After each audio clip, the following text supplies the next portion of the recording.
No matter the occasion, you should be buying your friends and family cards. Snail mail is back, baby. That's right, and nothing says I'm a good friend like sending a card from 420cards.com. Hells yeah! 420cards.com, that's cards with a Z, offers affordable, funny cards with a special little holder for the pre-roll of your choice. Obviously, you have to provide the party favors, wink wink, and there are laws about mailing it, but there's no better way to share the love with your buds. So visit 420cards.com, that's cards with a Z, and use the code RAIN20 at checkout for a 20% discount. Make sure your friend's summer isn't a bummer with 420 cards. Baby! Yeah. It's summertime, and I'm ready to rest, relax, and catch some rays. Well, don't forget your sunscreen. Of course I won't. I also won't forget my Kefla Organics CBD. Good plan. Kefla Organics is one of my favorite ways to relax and enjoy the benefits of CBD, whether I'm at home with a tea reading some true crime or laying at the beach on my day off. Kefla Organics is a fair trade, vegan, refined sugar-free CBD company. And at KeflaOrganics.com, you'll find chocolate bars, hot cocoa, chai lattes, and more, making the taking of CBD a lot more enjoyable than a regular tincture. And Murder in the Rain listeners can get 20% off using the promo code RAIN20. So follow at Enjoy Kefla on social media and visit KeflaOrganics.com. Use the code RAIN20 at checkout to save 20% while enjoying guilt-free, stress-reducing, sleep-assisting, delicious Kefla Organics CBD products.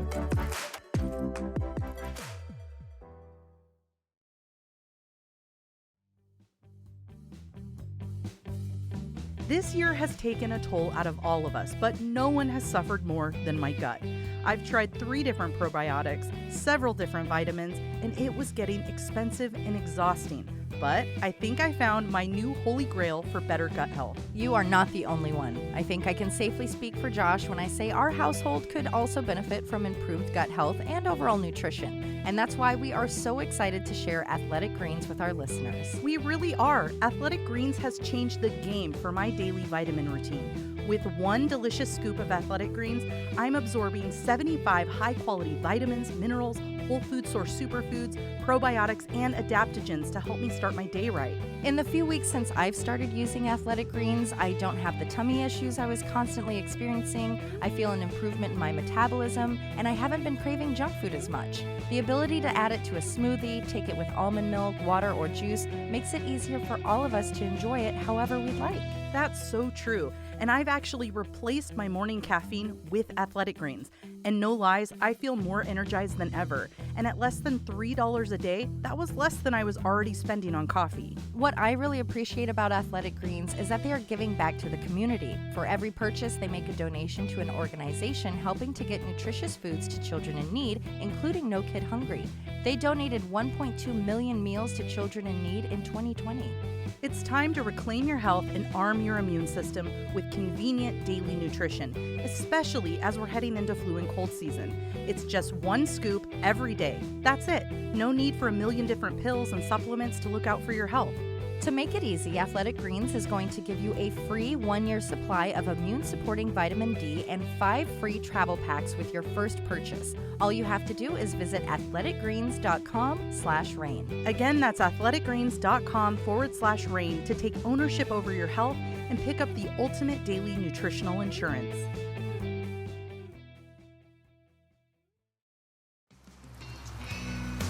I'm Emily Rowney. And I'm Alicia Holland. This is Bill Camp, the voice of Forensic Files 2 on HLN, and you're listening to Murder in the Rain. We've all heard the saying that those who cannot remember the past are condemned to repeat it by George Santayana. And it seems every day we are struggling to remember the lessons of the past. Speaking of the past, it's time once again for Josh's favorite, old-timey crimey.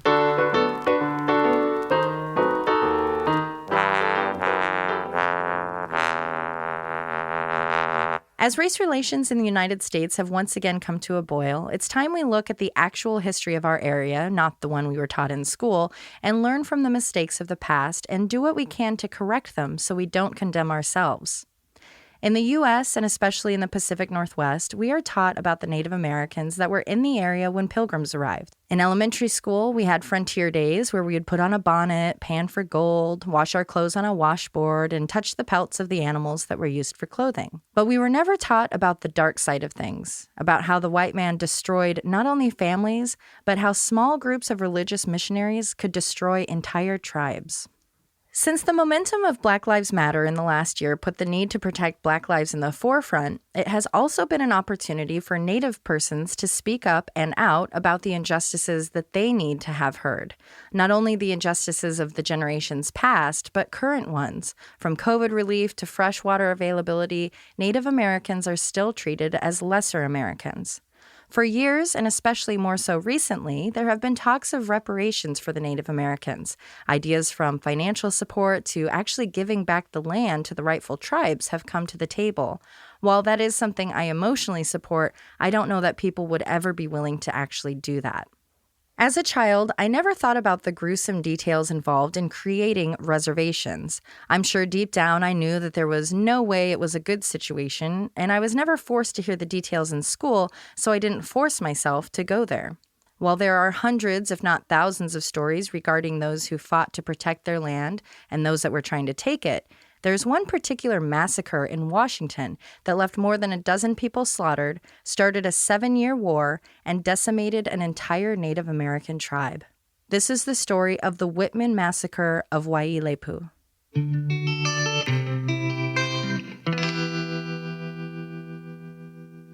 It was 1831, so the story goes, that 4 indigenous men from the Pacific Northwest made their way to St. Louis, Missouri, to talk to colonizers about their religion. They had been exposed to the Bible via fur traders that had come to their land, and they had some questions. The questions weren't necessarily out of curiosity and hopes of becoming Christians, but they had taken note that the fur traders weren't as susceptible to the diseases and illnesses in the same way the tribespeople were. Being that Native Americans, especially at the end of the 19th century, were incredibly spiritual and curious about how spirits could help, they wanted to know more. Additionally, they were intrigued by the book itself and wanted to learn how to read and write and create things such as the Bible, so they went across the country to find out more. Word of their visit and potential conversion opportunity in the Pacific Northwest quickly spread. Their visit happened to coincide with the second great revival of religion in America, so to anyone that heard of the Native men asking about the Bible, they heard not curiosity, but an opportunity to save their souls. Their visit was such a big deal, there was a story in the newspaper about it and how it was the duty of the churchgoer to take to the trail and to do God's work.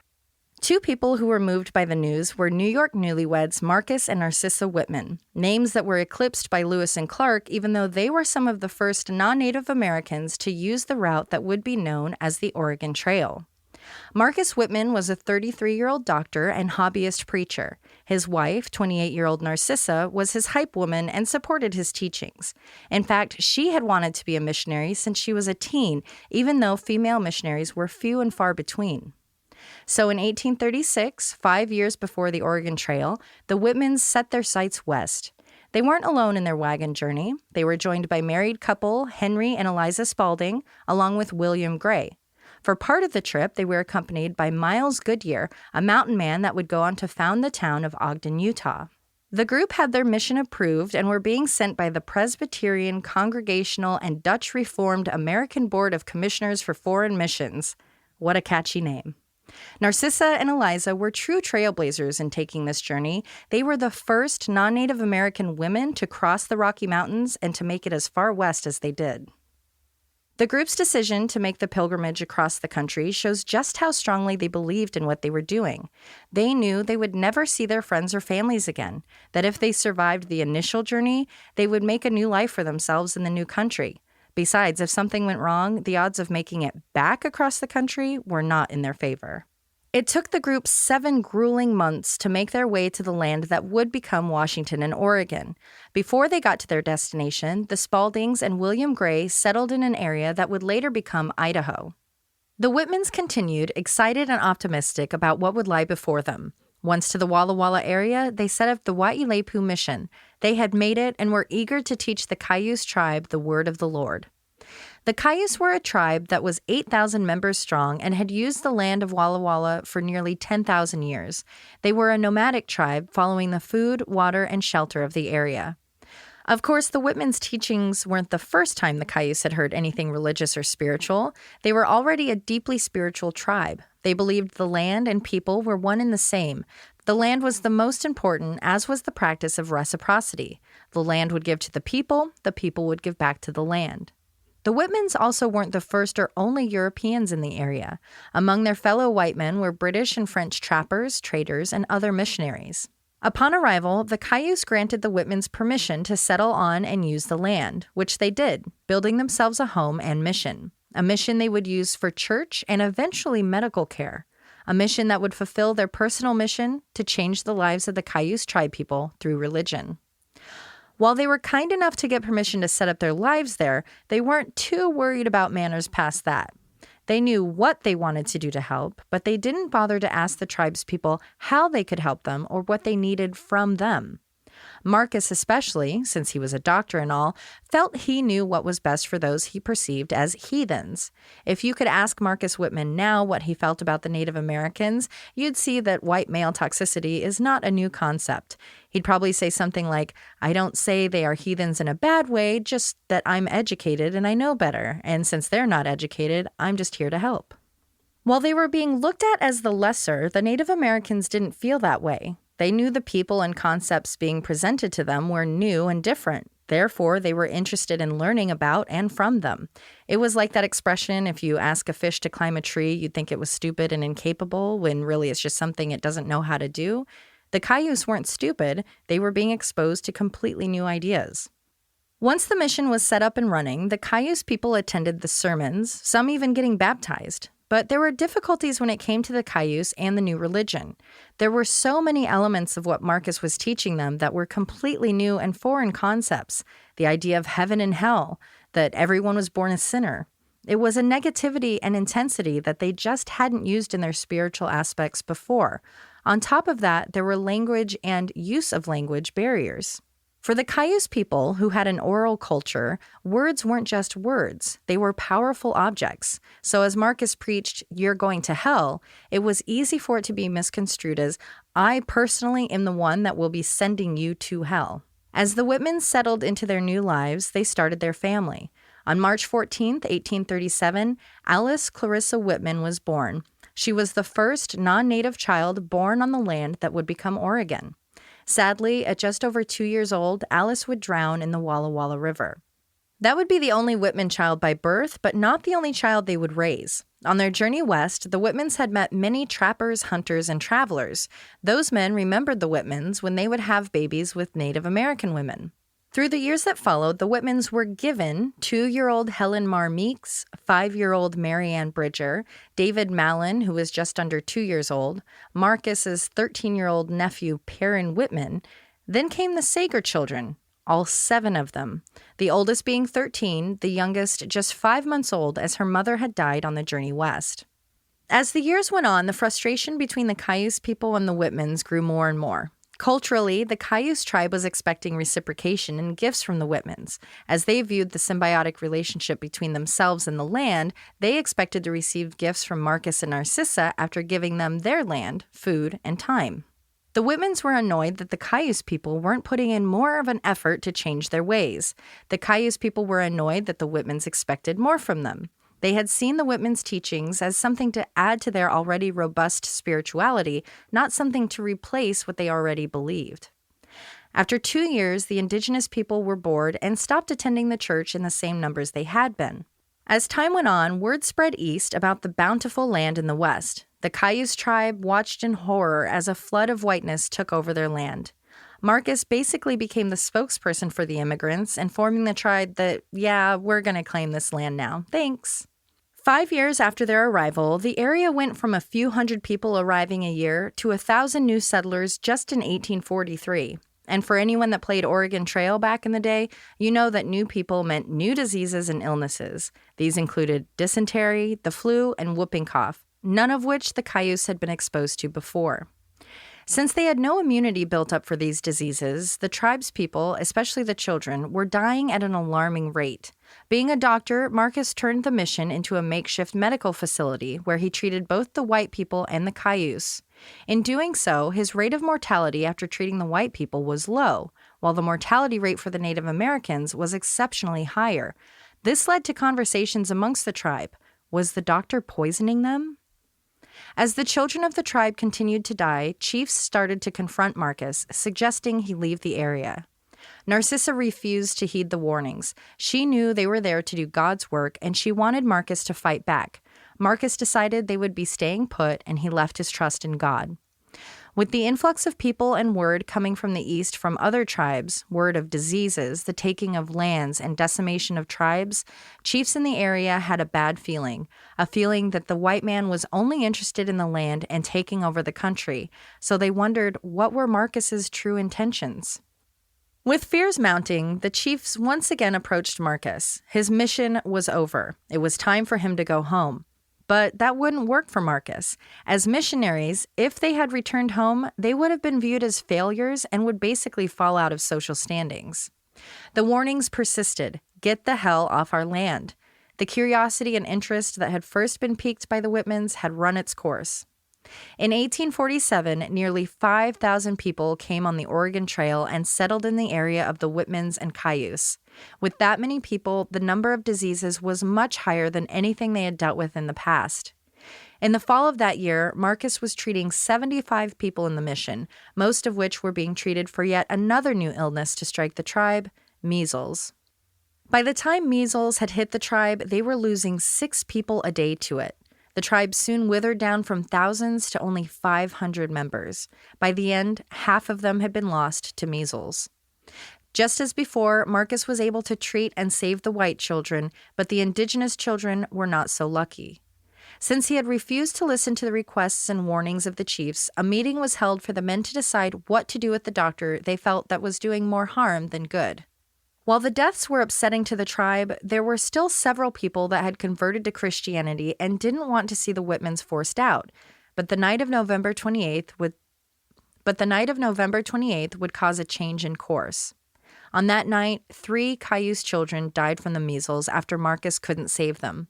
The Cayuse had had enough. Something had to be done to rid them of the man that had not only used their land, but had brought the death and destruction carried out by the thousands of people that had followed him, but a man that was now seen as a danger to the people and the children, a man that they felt was killing them off to make room for more white people, a man that over and over again refused their requests for him to just go home.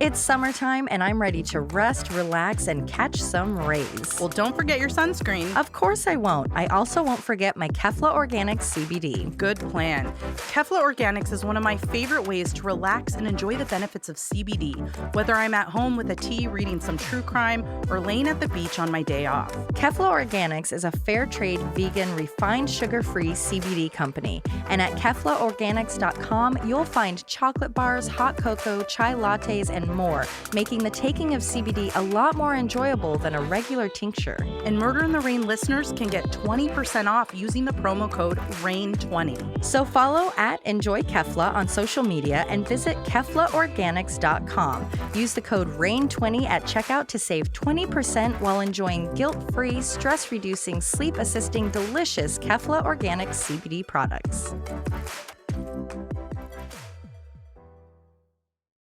On November 29, 1847, several men from the tribe went to the mission under the guise of needing medical treatment. Knocking on the kitchen door, they met with Marcus. Soon, the 75 people in the other part of the building could hear shouting. At the same time, the mission was surrounded by dozens of Cayuse men brandishing rifles, hatchets, and tomahawks. They killed any men or boys that were outside before making their way towards the building. They were seeking their revenge for the death of their children, the continued loss of land, life, and Marcus's refusal to leave. Marcus met his demise by being beaten, shot in the neck, and hit in the back of the head with a hatchet. It was later reported that he not only didn't die right away, but was so badly hatcheted to the face his features were not recognizable. As the others heard the gunshot, chaos ensued, for as they started to flee, the men surrounding the mission started breaking through the doors and windows. As people who were there to get treatment for their ailments started to frantically try to escape, the men started their attack. During the attack, Narcissa was shot and killed. The exact final number of lives lost that day is not known, but it's estimated that between 12 to 13 people were killed at the mission, 2 of which were the eldest Sager children.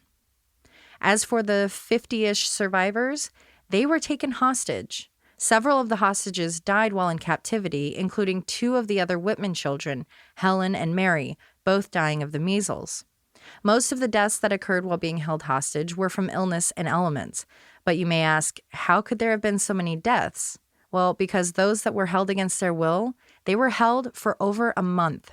It took a ransom, including money, tobacco, and weapons, being paid by the Hudson Bay Company to get the survivors home.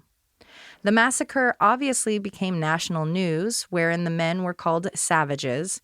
Soon after the deaths at Waaaaaay Mission, a bill was passed which allowed for a 500-man militia to make their way west to find the killers.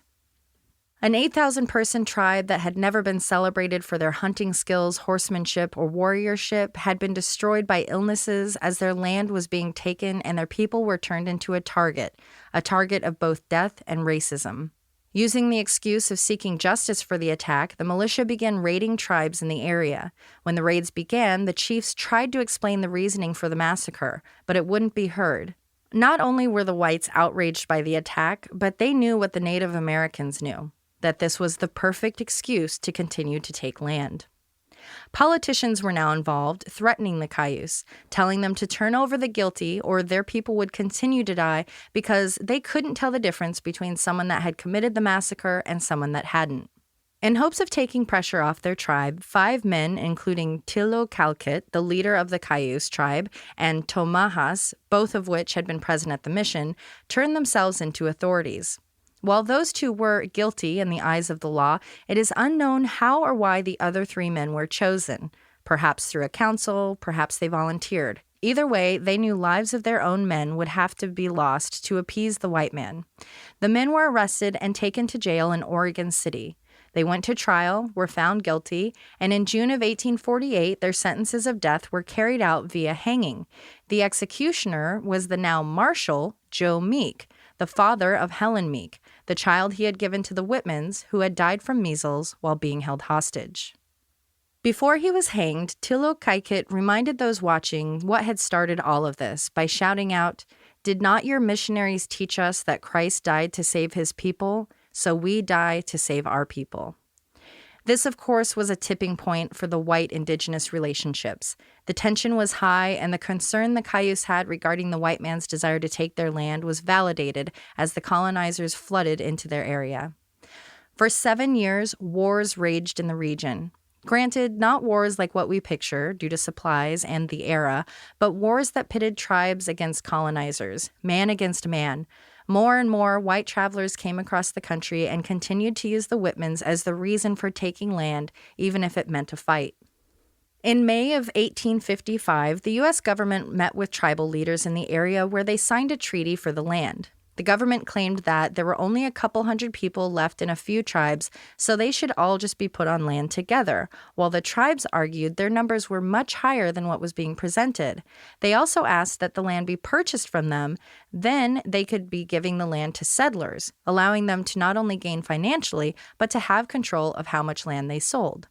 We, of course, know how that went. The government pleaded with the tribes to find land they wanted to settle on before being forced onto a reservation, but they were rightfully unwilling to give it up. The final treaty barely met the desires of the Cayuses, Umatillas, and Walla Walla tribes, those that had been brought together on the council due to their proximity with one another. They gave up over 4 million acres of land. They asked to retain 512,000 acres, hunting and fishing rights to the land, gifts in the future, and a payment of $150,000, or what would be $4 million in today's money. Even though that was the deal that was signed, it, of course, wasn't what the tribes would get. The final acreage was only about 254,000, part of which had the town of Pendleton on it. In 1874, the Oregon legislature was upset that the tribespeople were merely living, hunting, fishing, and feeding their horses on the land, not using it for farming, so they wanted the tribes moved. An editorial said they found it a burning shame to keep this fine body of land for a few worthless Indians.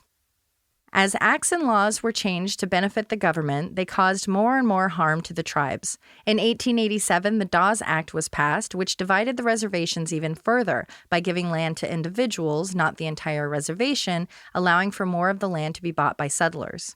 By 1949, the remaining members of the three tribes voted to create a single tribal government called the Confederated Tribes of the Umatilla Indian Reservation.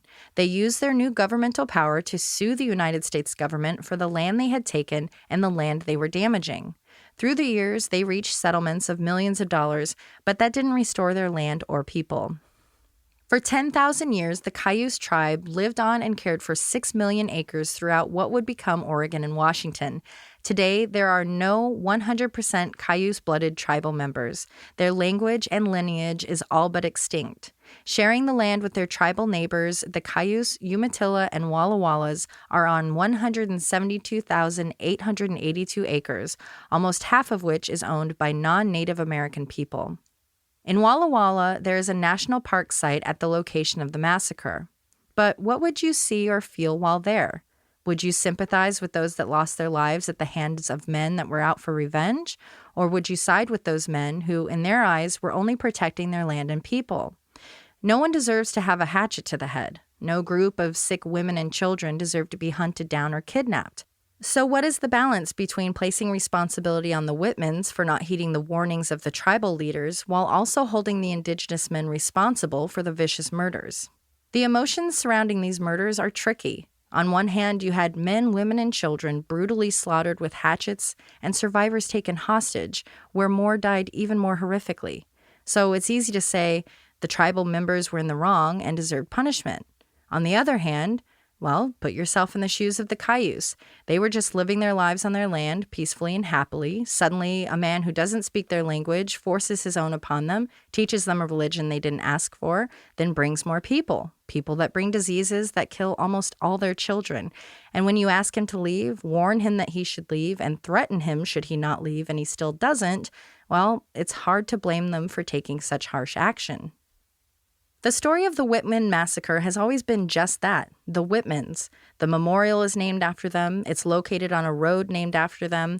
It's hard to feel the sorrow that seems almost expected by that when it feels more like it's propaganda, keeping the view of the Native Americans as savages as opposed to defenders of their home and people.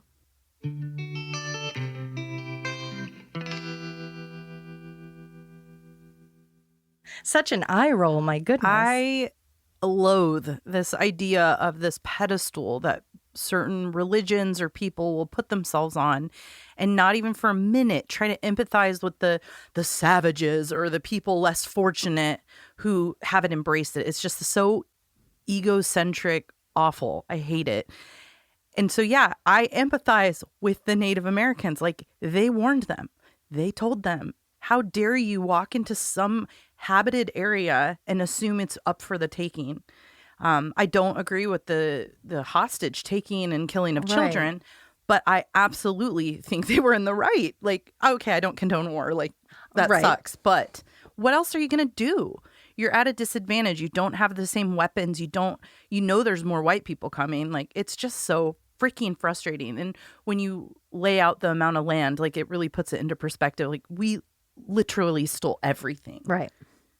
It's horrible. Right. I just get really worked up. And I remember not even learning about this type of stuff. Never. Till way late in high school when I actively did it myself. I would go to college talks and learn about this stuff because you don't learn it in school. Or maybe you do now. I don't know. I always say that I never heard it.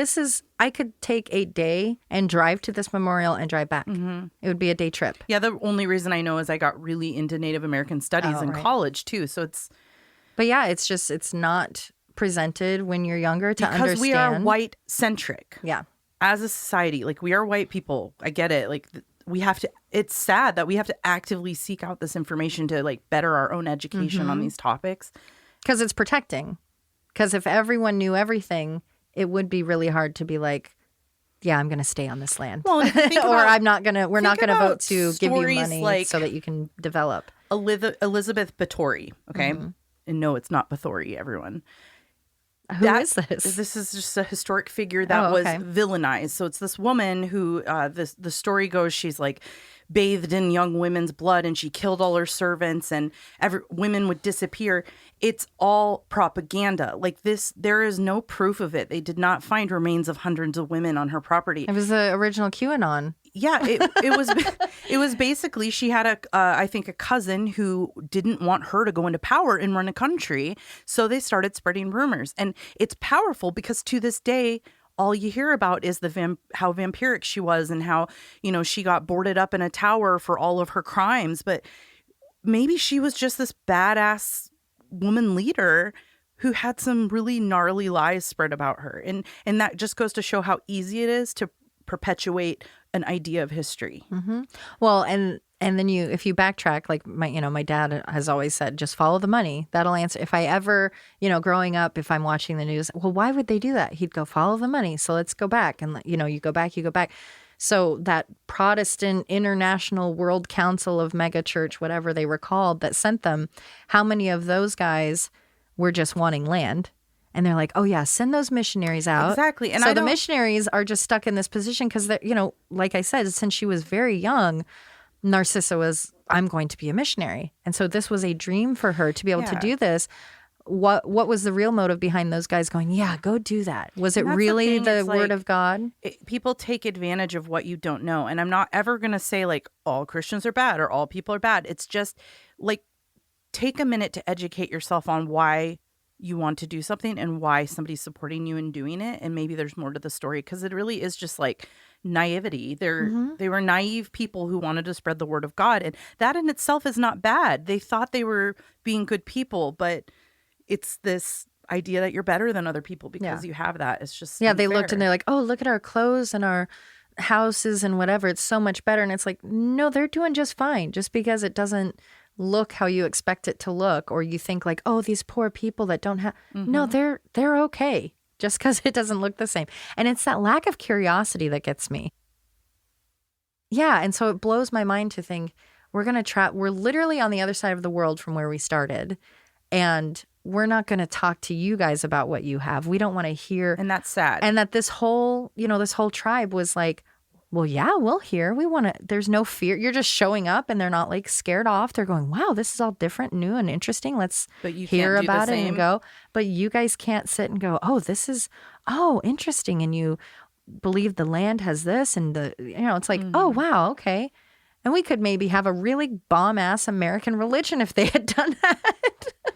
Yeah, I guess the thing I hope people take away, because, we all think, oh, this will never happen again. But it's like, this shit does happen all the time. Like, just white men, man. And that's why we're not taught it. Because if we were taught this in high school, even when you first are really kind of getting your own ideas and learning more and more about the world, the world's getting bigger for you when you're in high school. If you're learning about that, you're going to end up with an entire generation that's changing the way they teach. Chloe has, because you're going to be pissed. Chloe comes home with a lot of knowledge about what's happened to Native Americans because teachers are actively investing in that. And I don't know if it's like in the normal curriculum or if they're just doing it, but I appreciate that. And she asks me really hard questions about that stuff. And it's like, yeah, I want you to know. While researching for this story, I heard the Pilgrims, Whitmen, pioneers, whatever you want to call them, referred to as immigrants, which was a name I would place on those folks that landed at Ellis Island, but I had never really thought of it as a name for the people that were making their way across what would be the U.S. But they were. They were immigrants searching for a better future for themselves, and in this case, for others. But immigrant is used in such a negative way now, usually by angry white guys that won't let them come take their jobs. I've never felt that way about immigrants from other countries. I just thought they wanted better for themselves and their families. But perhaps those angry white guys are so suspicious because they know differently. They know that their own ancestors were capable of forcing a religion on others, capable of walking onto another man's land, into their home, and trying to force them to change their lifestyles, that they were willing to bring with them illnesses that could wipe out entire groups of people without thinking twice. They've taken the horrors of their great-great-grandfather's actions and put them on other immigrants. All of these events, the first arrival of white men to the West, the destruction of the people and land, the forcing the tribes onto reservations, was just shy of 200 years ago. For context, it was 2 years after the Tribal Council was formed to fight back against the government that I Love Lucy first aired. These events are of a not very distant past. Before the colonizers arrived, the Native Americans had a prophecy that said new people would come and bring challenging changes to the Cayuse. Sadly, the prophecy was right. Since then, the Native Americans across the Pacific Northwest and the rest of the country have fought for their rights. The rights to their lands, the rights to their health, the right to exist. With disproportionate incarceration rates, homicide rates, and suicide rates, they are right to fight. And there is a lot of fight left in order to give the remaining tribal members the land and lives they deserve.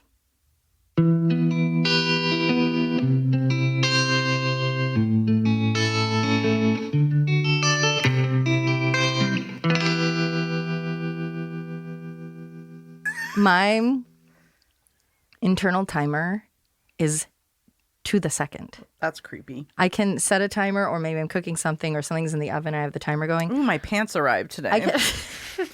Additionally, they were intrigued by the book itself and wanted to...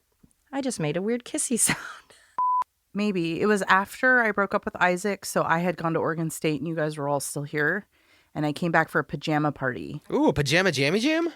Ali Perrott Armstrong, Scott McCord, Mo Gaffney, I don't know any of these John names. Anderson, James Binkley, Joe Bostic, Mr. Joe Bostic. Can I see the I have an oral culture, if you know what I mean. Get back in there. Dig it. What? As they viewed the symbiotic relationship. You got symbiotic, right? And then I just tripped on my own stupid fucking mouth. Gosh dang it. It's them big juicy lips. Thank you. Murder in the Rain is produced and edited by Josh McCullough. Written and hosted by Emily Rowney and Alicia Holland. Artwork by Jamie Costa. Music by Kai Pfeiffer at kyfifer.com. Check out our website, murderintherain.com, for additional information on all cases, a fun interactive map, and be sure to subscribe so you can receive our newsletter. Check out the Mad Props page for coupon codes from some of our sponsors. We love your reviews and seeing them on all streaming platforms, especially iTunes. And check us out on Facebook, Instagram, and Twitter. And suck my balls. Please put that in.